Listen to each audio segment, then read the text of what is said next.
Merci de votre fidélité. 20h sur la télévision Futur Média. Bonsoir à toutes et à tous. Bienvenue à cette principale édition. Les titres, c'est tout de suite. Un énième revers pour le mandataire d'Ousmane Sonko, venu récupérer les fiches de parrainage de son candidat. Ayib Daffé est rentré bredouille. Les autorités de la Direction générale des élections affirment n'avoir reçu aucune notification de la décision réintégrant l'opposant sur les listes électorales. L'institution dit attendre le verdict de la Cour suprême. Vers la paralysie du secteur des assurances, les travailleurs réclament l'entrée en vigueur de leur nouvelle convention collective rédigée en accord avec le patronat. Pour ces professionnels, plus possible de se baser sur une convention obsolète datant des années 70 pour régir leur secteur. Dans la page culture, on s'intéresse au phénomène du clash dans le mouvement hip-hop. Phénomène en vogue à la fin des années 90, les clashs dans le rap galsen se sont estompés au début des années 2000 avant de susciter à nouveau un regain d'intérêt pour les rappeurs, comme en témoignent les récentes attaques entre Ngaka Blindé et le groupe Akhlou Brick. Nous en parlerons avant la fin de ce journal. Voilà pour les titres, le développement, c'est tout de suite.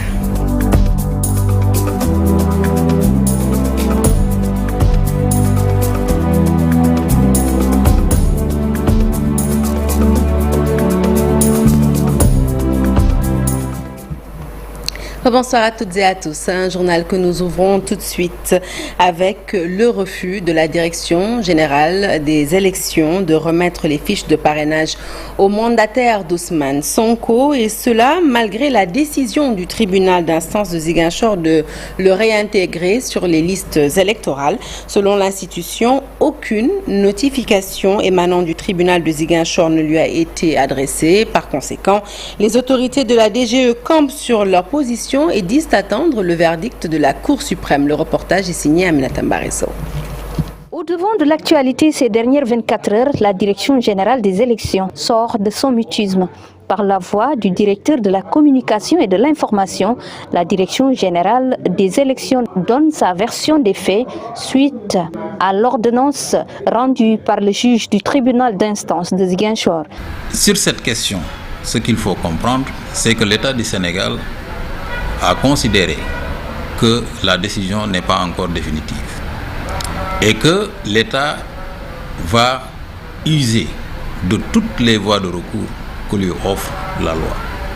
Et par rapport à cela, donc, le processus judiciaire suit son cours. Et au terme du processus, l'État du Sénégal prendra toutes les dispositions nécessaires pour se conformer à la décision donc de la Cour suprême.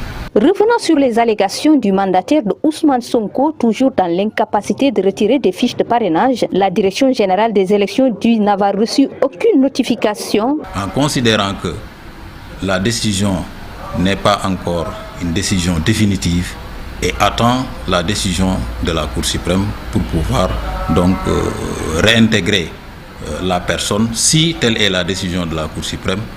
Et si tel n'est pas le cas également, on appliquera la décision. Les avocats de Ousmane Sonko restent convaincus que la Direction générale des élections n'est qu'une administration et que le pourvoi en cassation n'est pas du tout suspensif. Et je vous le disais à l'entame de ce journal, le mandataire du candidat Ousmane Sonko a été conduit par les policiers en poste au niveau de la Direction générale des élections. Comme hier, Ayib Daffé s'est rendu encore ce vendredi matin pour récupérer les fiches de parrainage de son candidat, mais il a été conduit. Il dénonce ce qu'il considère comme étant un dilatoire de l'administration. Nous l'écoutons. On ne peut pas parler même de décision, c'est vraiment de l'irresponsabilité. C'est de l'irresponsabilité parce que quand vous voyez un commissaire de police, en l'occurrence le commissaire Sarr, à qui on s'est présenté poliment en déclinant nos identités, moi en tant que mandataire et député, l'huissier de justice avec sa carte professionnelle pour signifier la décision de justice. Donc ils n'ont rien à nous répondre qu'aujourd'hui ils sont désolés qu'ils ne peuvent pas nous laisser rentrer à la DG. Et on voit qu'actuellement, vous êtes témoins, mais les citoyens sont en train de vaquer tranquillement à leurs occupations, de rentrer et de sortir de la DG. On a même vu des mandataires d'autres candidats rentrer à la DG. Mais donc ce qui veut dire, on empêche aux mandataires d'Ousmane Sonko de rentrer à la DGE. Donc c'est le candidat Ousmane Sonko qui pose problème. Nous sommes dans nos droits. On a une décision de justice qu'on va faire exécuter. On a la Constitution avec nous. Il y a l'article L47 alinéa 4 du Code électoral qui dit précisément que l'administration électorale, quand il y a une décision de justice, elle doit l'exécuter immédiatement. C'est l'article L47 alinéa 4. Vous pouvez aller le vérifier. Ce que je dis, c'est factuel. Il y a un acharnement, il y a une persécution contre le candidat Ousmane Sonko qui est manifeste et qui est caractérisée. Parce que moi, je ne suis que le mandataire. Parce que normalement, si Ousmane Sonko était libre de ses mouvements, c'est lui qui allait se présenter en tant que candidat ici. Mais la loi lui permet de désigner un mandataire. Donc moi, je ne fais que représenter Ousmane Sonko. Donc à travers moi, c'est Ousmane Sonko qui le bloque. C'est Ousmane Sonko qui empêche de retirer des fiches de parrainage. C'est Ousmane Sonko qui empêche, en tout cas, de pouvoir être candidat à l'élection présidentielle. Et nous restons avec ce sujet pour recueillir l'avis d'un expert électoral sur la question. Diaga Sylla, en l'occurrence, demande à la Sénat de rappeler la Direction générale des élections à l'ordre. Selon lui, la Sénat doit veiller au respect de la loi électorale par les autorités administratives et les acteurs politiques, même si elle n'est pas saisie par le mandataire Ousmane Sonko en personne. Il pense que le Conseil constitutionnel également devrait être saisi sur ce contentieux, car estime-t-il, le parrainage est indissociable à la candidature. Je vous propose de l'écouter. Il était l'invité d'Info Matin. En vérité, c'est un double contentieux. C'est à la fois un contentieux sur les inscriptions, mais aussi un contentieux sur la candidature.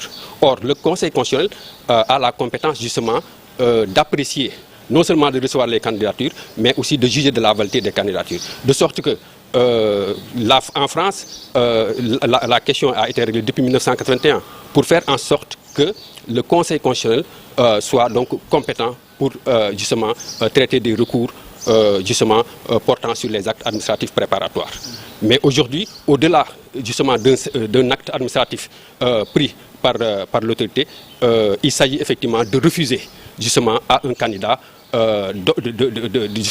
d'avoir les moyens justement de préparer sa candidature, parce qu'en vérité le parrainage n'est pas détachable de la candidature. C'est pourquoi d'ailleurs j'estime que ça aurait été intéressant que les avocats de M. Ousmane Sonko puissent saisir le Conseil constitutionnel pour que justement qu'ils nous disent est-ce qu'il s'agit d'un contentieux prématuré ou pas. De la même manière aussi, je pense que le mandataire de M. Ousmane Sonko aurait pu saisir la Sénat, mais il revient aussi à la Sénat qui, conformément à la loi, veille à ce que la loi électorale soit respectée aussi bien par les autorités administratives que les acteurs politiques.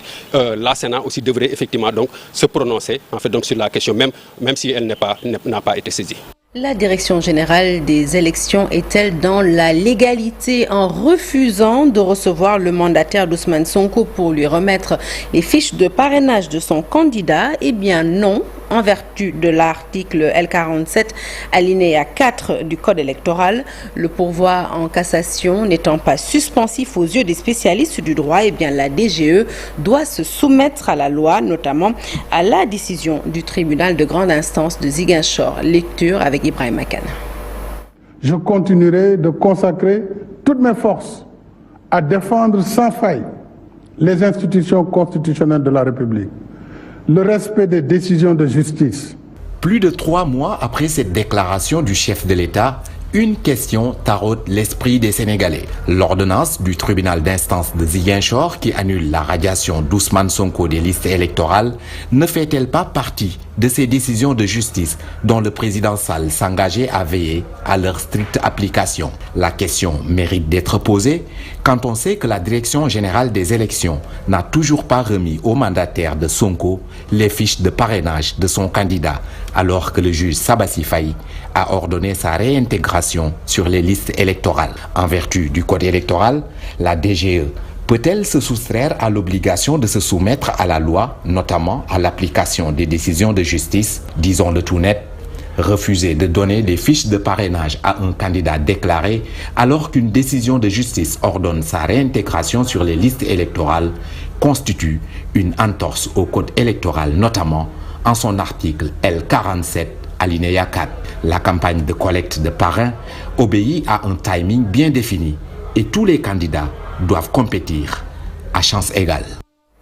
Parlons consommation à présent avec des nouvelles à l'issue de la pétition abusive contre les factures d'électricité. Eh bien, ce vendredi, l'activiste et journaliste Oumy Ndour, qui porte le combat contre la hausse abusive des factures d'électricité, a rencontré la commission de régulation du secteur de l'énergie.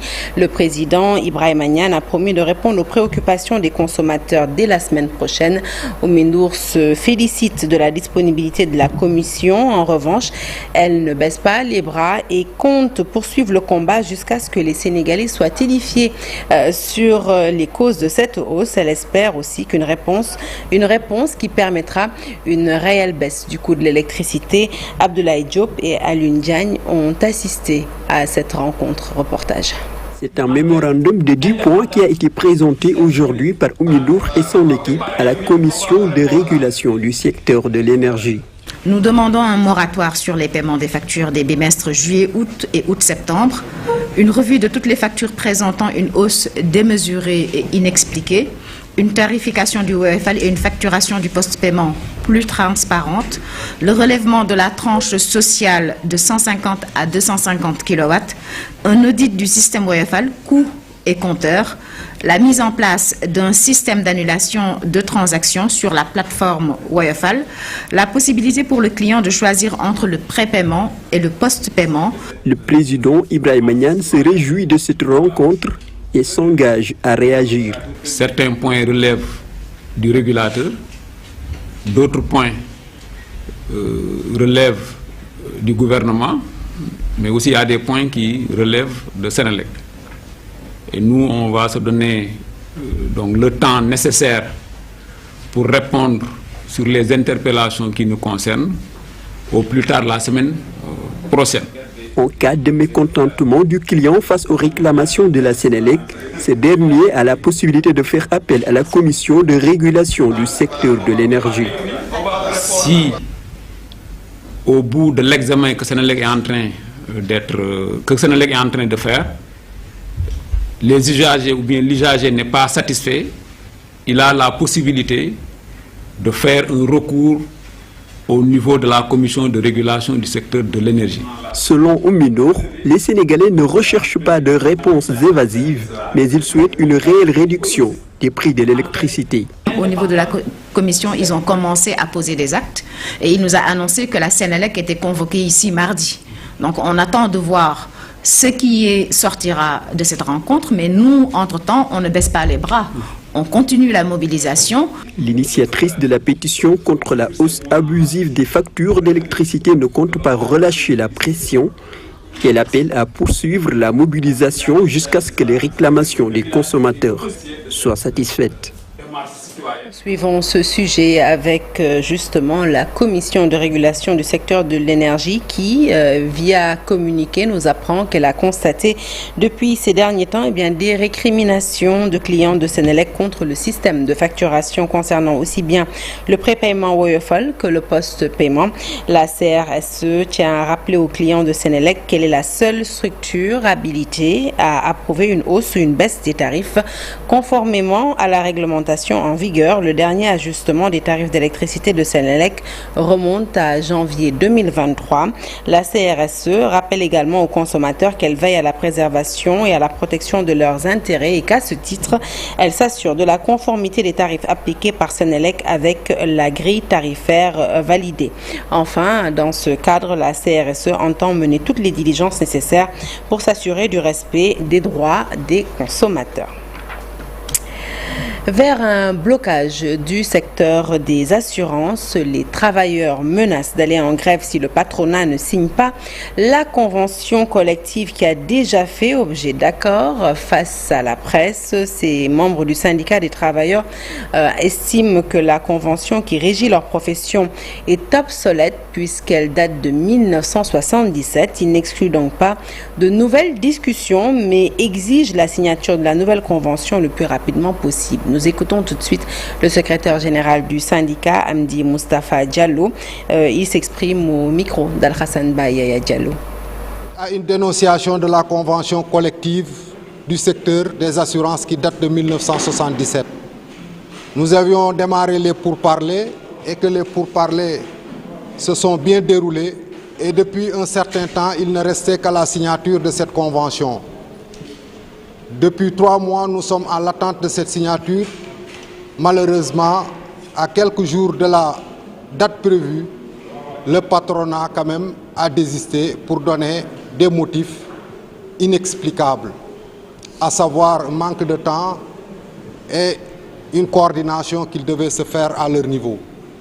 Alors, en compagnie de l'ensemble des délégués de personnel, nous avons envisagé de faire un mouvement d'humeur dans les prochains jours, si toutefois cette convention n'est pas signée. Et dans un premier temps, nous appelons le patronat à un dialogue quand même pour pouvoir signer cette convention tant attendue par tous les travailleurs du secteur.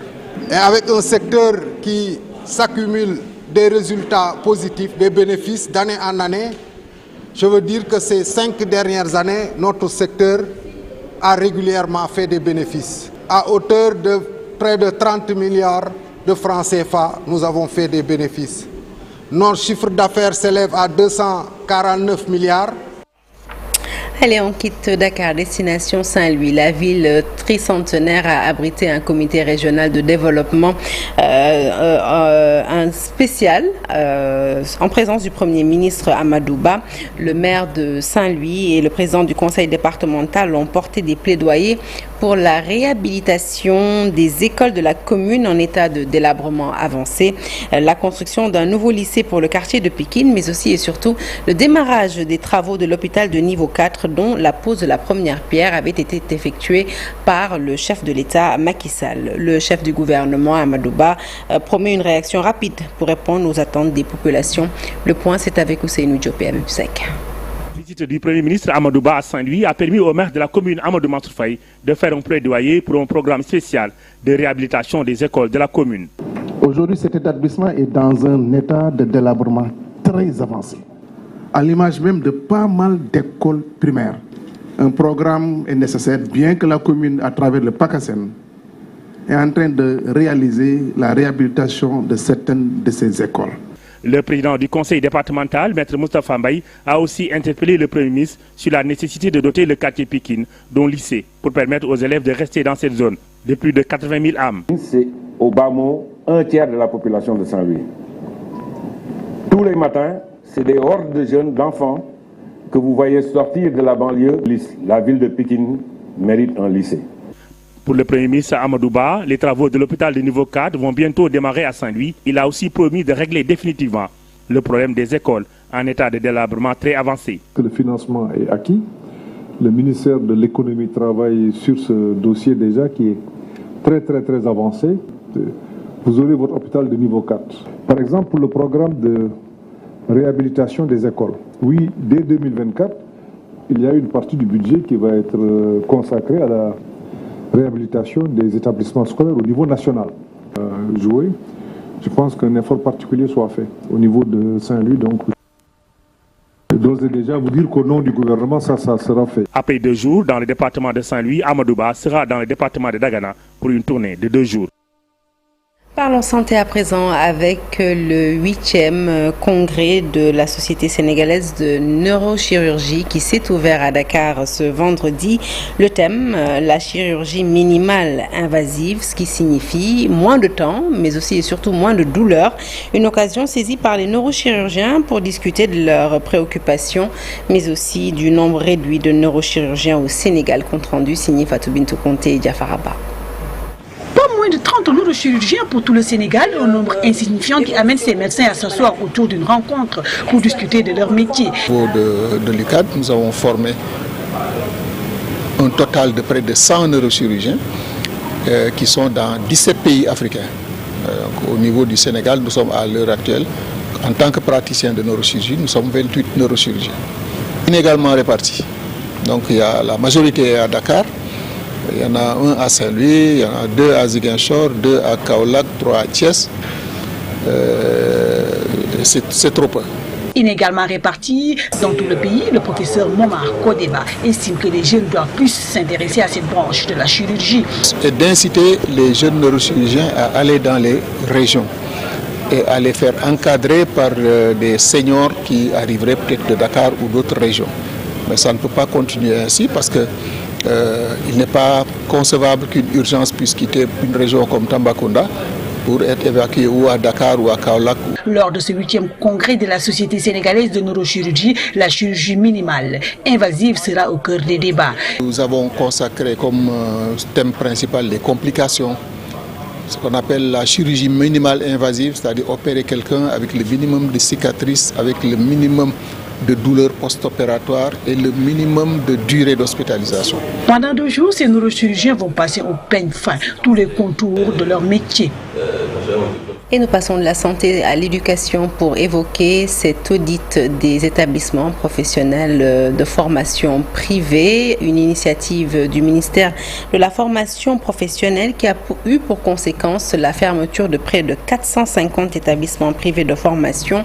La cause principale, ces écoles privées opéraient en toute illégalité et à cela s'ajoute un seuil de performance très très bas. Le reportage est signé Charanta Diop et Saïlatir.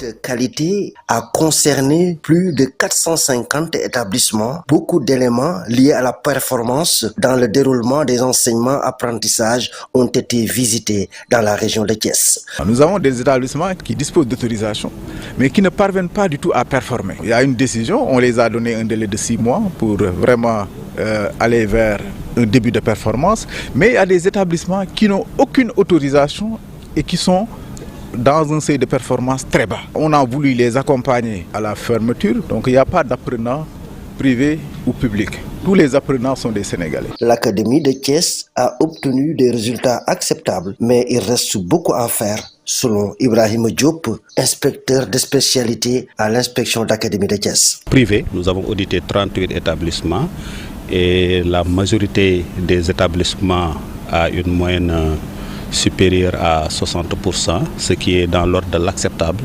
Donc les établissements qui sont au-dessus de 80% devaient être encadrés pour l'autorisation définitive d'ouverture. Si nous allons vers une fermeture d'établissement, c'est contre notre gré.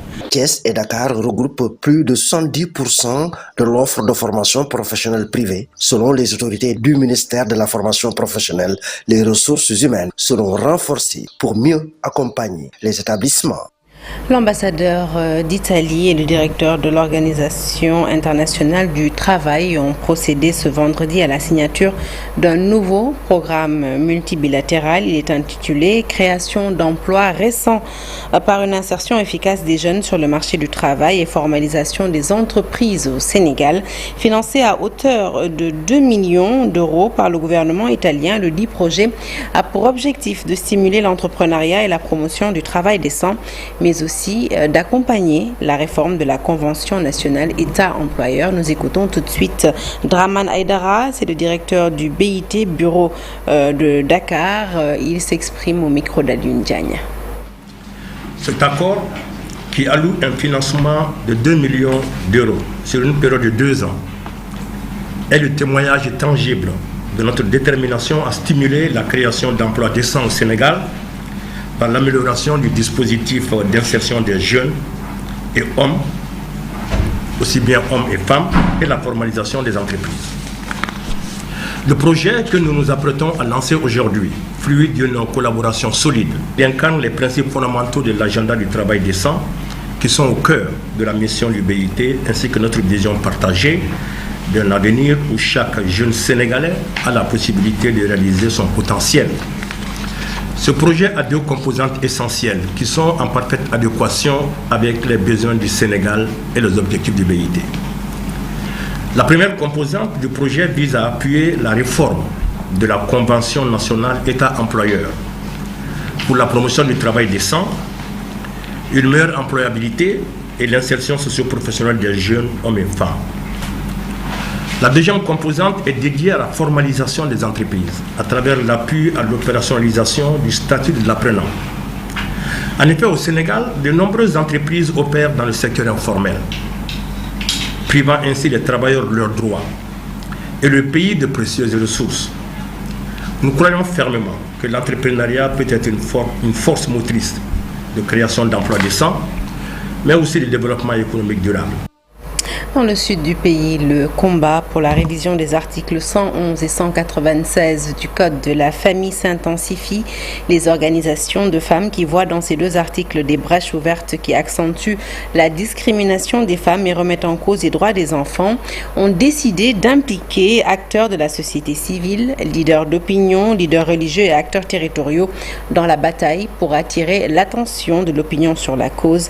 Un atelier s'est tenu en ce sens dans la ville de Ziguinchor à l'actif de la plateforme des femmes pour la paix en Casamance. Les détails, c'est avec Lamine Ba et Lamine Mondjan.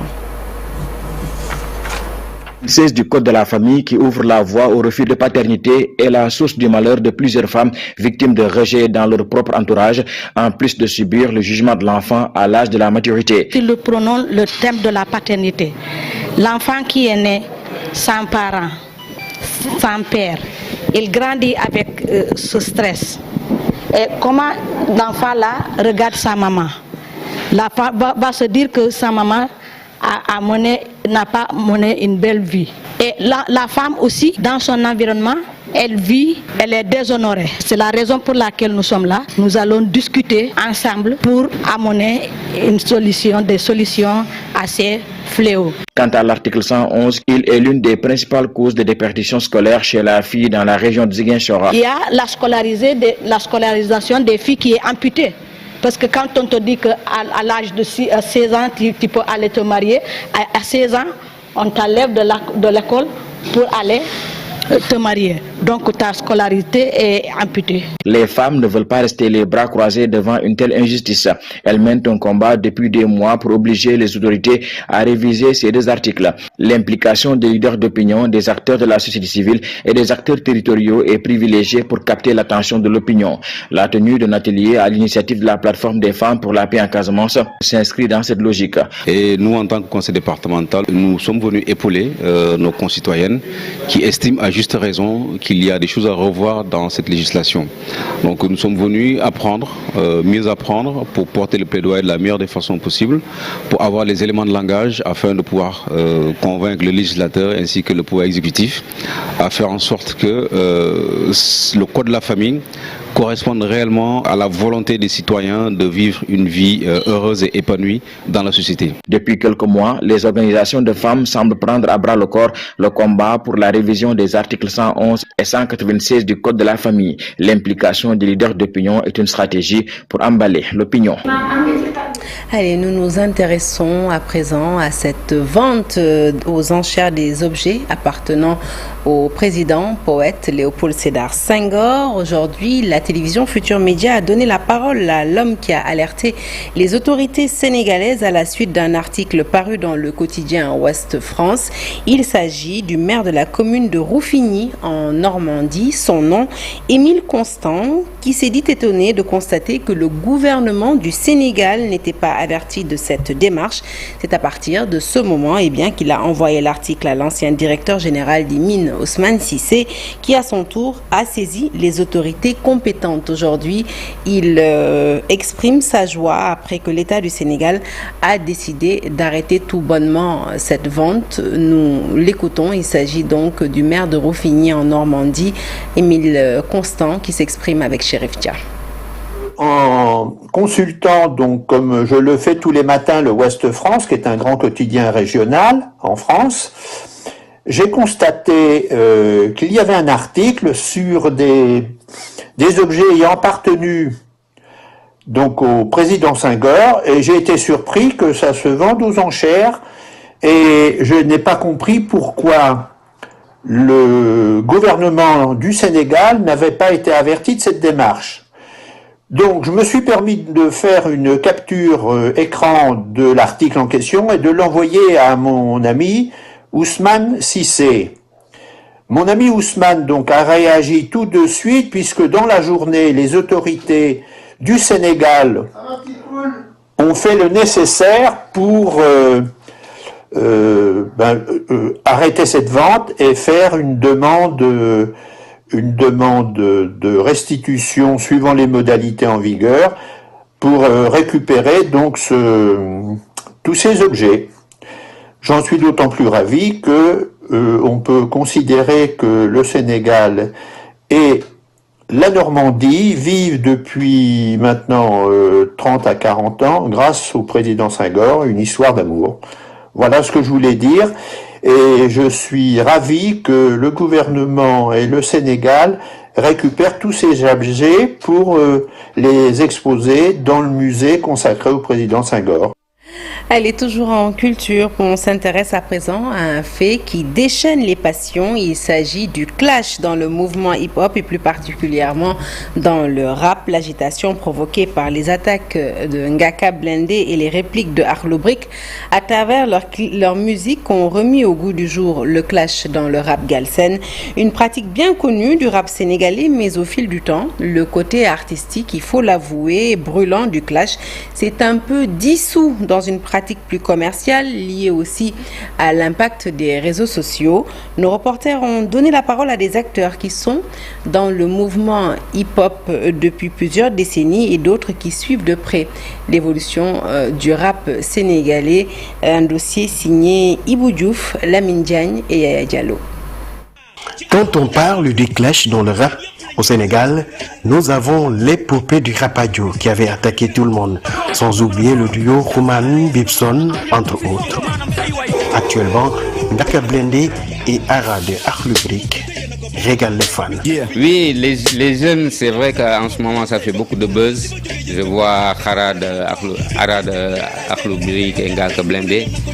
Je crois qu'ils continuent dans la même tradition, dans la même veine. L'essentiel, c'est que ça ne déborde pas, que ça reste dans les règles de l'art. Le clash est la police du rap. Donc, c'est l'aspect, c'est la dimension véritablement subversive du rap. C'est véritablement important. C'est un instrument de contrôle, c'est un baromètre. C'est un genre autoréflexif, c'est-à-dire que le rap réfléchit sur le rap lui-même. En faisant du rap, on peut également dire c'est ça le bon rap, c'est ça le meilleur rap au plan thématique, c'est comme ça que doit être le rap musicalement. C'est également un genre qui permet l'autoglorification. Je suis le champion, je suis le meilleur, je suis le plus fort. Et c'est un genre qui également permet l'attaque. À coup d'ego trip, ces rappeurs se défient de la plus belle plume aux rimes bien recherchées entre punchline et autres mots, parfois assez. Le clash légendaire qu'il y a eu, c'était l'album Frères Ennemis entre Rouman et Bibson. J'ai été à la réalisation un peu artistique, donc j'ai suivi de près ce clash. Mais c'était un clash plutôt consenti, arrangé. C'était pour produire un album. Mais le vrai clash, le premier clash qui a déclenché un peu tout ça, je crois que c'est l'avenue de Rapadio en 98. Donc il y a forcément une dimension commerciale. Et on a eu des exemples ici. Donc quand Rapadio en 1998 a fait un album dans lequel il s'en prenait à la plupart des groupes, ça a été un très grand succès commercial. Et quelques années après, quand deux artistes se sont réunis pour faire un album, mais dans lequel ils se font en direct le clash qui se faisait par album interposé, donc les Frères Ennemis, en 2000, ça a été également un grand succès commercial. Donc il y a aussi cette dimension-là. C'est important qu'on le préserve, c'est important qu'on le garde parce que non seulement le public aime le clash, mais en même temps, ça permet aux rappeurs de travailler, c'est-à-dire ça permet aux rappeurs d'être productifs, ça leur permet d'être réactifs. Clash, emprunté à l'anglais, signifie à la base une dispute ou un conflit. On parle alors d'un clash pour désigner tout affrontement verbal entre deux rappeurs.